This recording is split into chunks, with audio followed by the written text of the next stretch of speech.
नमस्कार। बीएड प्रथम वर्ष से हमारा पाठ्यक्रम है परिभाषा, जिसके अंतर्गत हमारी इकाई 4 है पठन एवं लेखन। और हम लोग बात करते हैं कि अलग अलग तरीकों से पठन, इसमें कहानी के बारे में हम लोग चर्चा कर चुके हैं। आज हम उपन्यास के बारे में जानेंगे। उपन्यास का अर्थ होता है सामने रखना। अर्थ होता है, इसका क्या अर्थ होता है? सामने रखना। अब हमें किसी भी पर्टिकुलर उपन्यासों के बारे में चर्चा नहीं करनी कि कौन सा उपन्यास में क्या लिखा है, तो उपन्यास क्या होता है कुछ परिभाषाओं के माध्यम से हम लोग यहाँ पर बात करते हैं। तो उपन्यास है, उपन्यासकार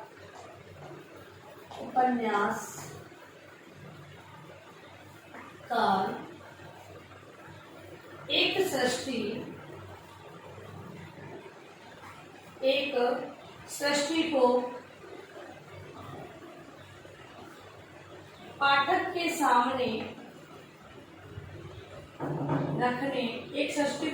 सामने रखने का कार्य ही तो करता है।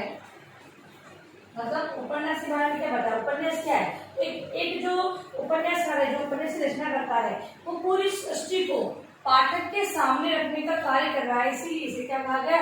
इसे उपन्यास कहा गया है। जीवन के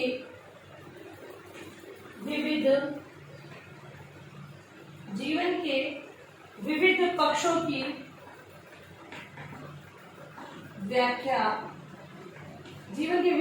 व्याख्या उपन्यास में मिलती है। ठीक है, तो पहली बात यहाँ पर हमारी जो अर्थ से संबंध है, यहाँ पर अर्थ से इसका संबंध बताया गया है कि सृष्टि की पूरी जो बातें हैं या फिर विविध प्रकार के पक्ष हैं, उनकी व्याख्या उपन्यास में की जाती है। परिभाषा को देखेंगे तो श्याम सुंदर दास के अनुसार, श्याम सुंदर दास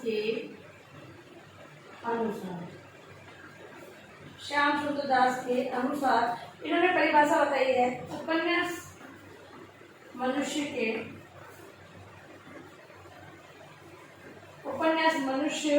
के वास्तविक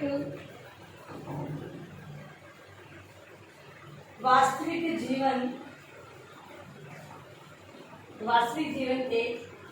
की काल्पनिक कथा है। जो श्याम सुंदर दास है, उपन्यास को ये मानते हैं कि जो वास्तविक जीवन जो व्यक्ति जीता है, मनुष्य जीता है, उसको एक कल्पना पर आधारित कथा के रूप में व्यक्त करना क्या है, वो उपन्यास के अंतर्गत किया जाता है। फिर है प्रेमचंद जी के शब्दों में, प्रेमचंद जी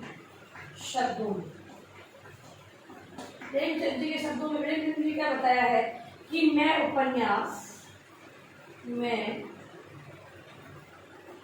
उपन्यास को मानव चरित्र चित्रण का चित्र मानता हूँ।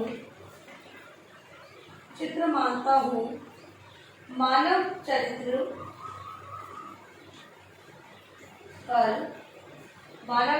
पर प्रकाश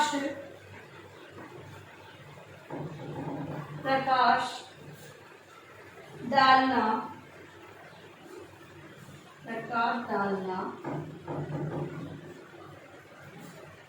और उसके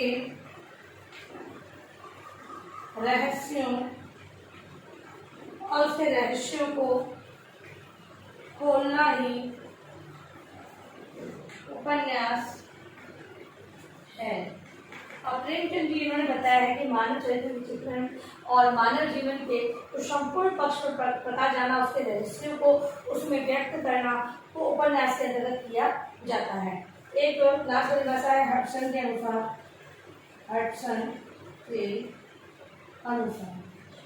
इन्होंने बताया है उपन्यास में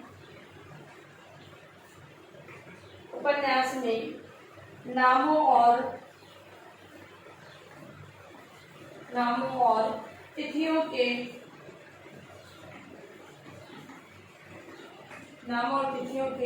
अतिरिक्त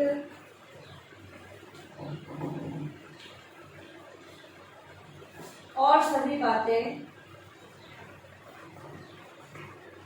बातें असत्य होती है। इतिहास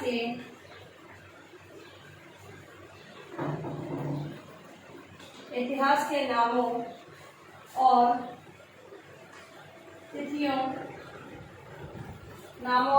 के अतिरिक्त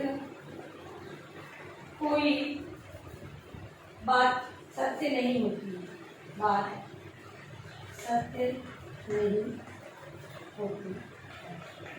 इन्होंने बताया है कि उपन्यास उसमें नाम और तिथि के अतिरिक्त और सभी बातें असत्य होती है। जो सारी बातें बताई जाती है वो असत्य होती है, केवल नाम और जो तिथियां दी होती है वो उसके अंदर सत्य माने गए हैं इनके अनुसार। अब है उपन्यास की विशेषताएं। उपन्यास में कौन कौन सी विशेषताओं का होना बहुत ही आवश्यक है। तो उपन्यास की विशेषताएं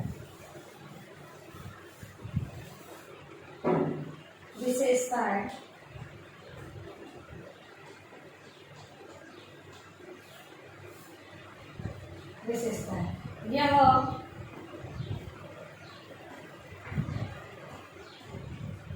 अपेक्षाकृत विस्तृत रचना होती है। यह एक विस्तृत रचना के रूप में होती है, इसकी ये विशेषता है। दूसरा, इसमें जीवन के विविध पक्षों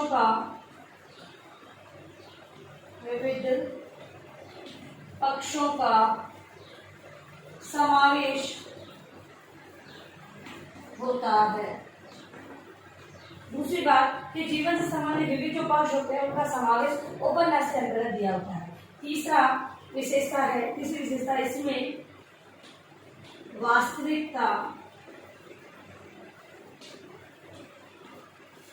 वास्तविकता तथा कल्पना का कलात्मक चित्रण होता है।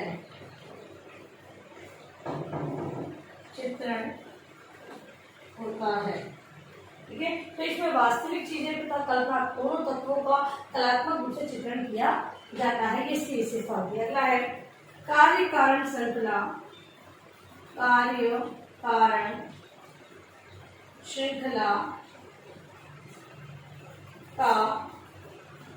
निर्वाह किया जाता है।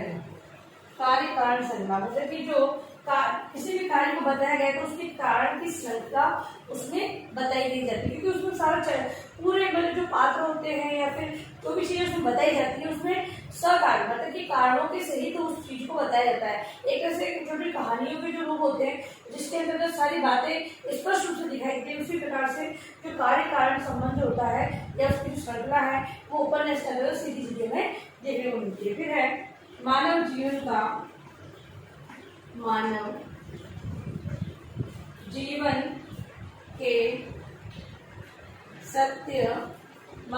के सत्य का उद्घाटन होता है।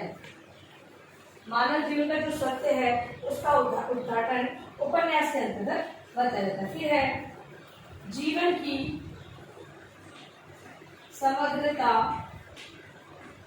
जो संपूर्ण जीवन है उसकी समग्रता का चित्र इस प्रकार उपस्थित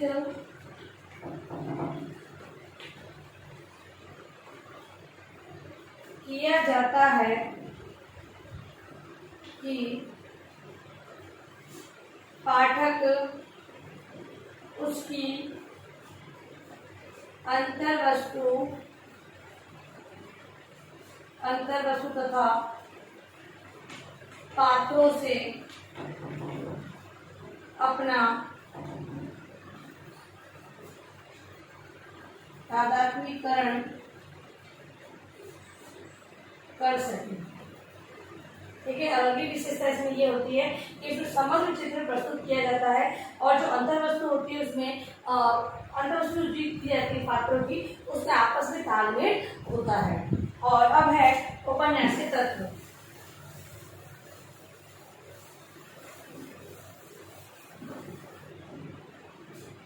उपन्यास के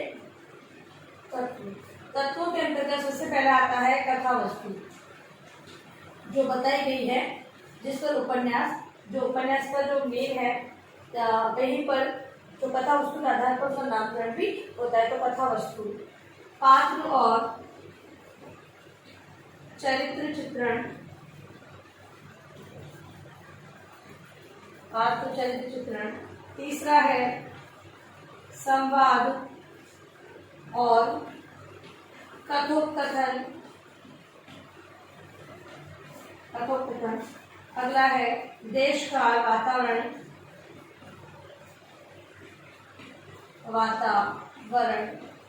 और फिर है भाषा शैली,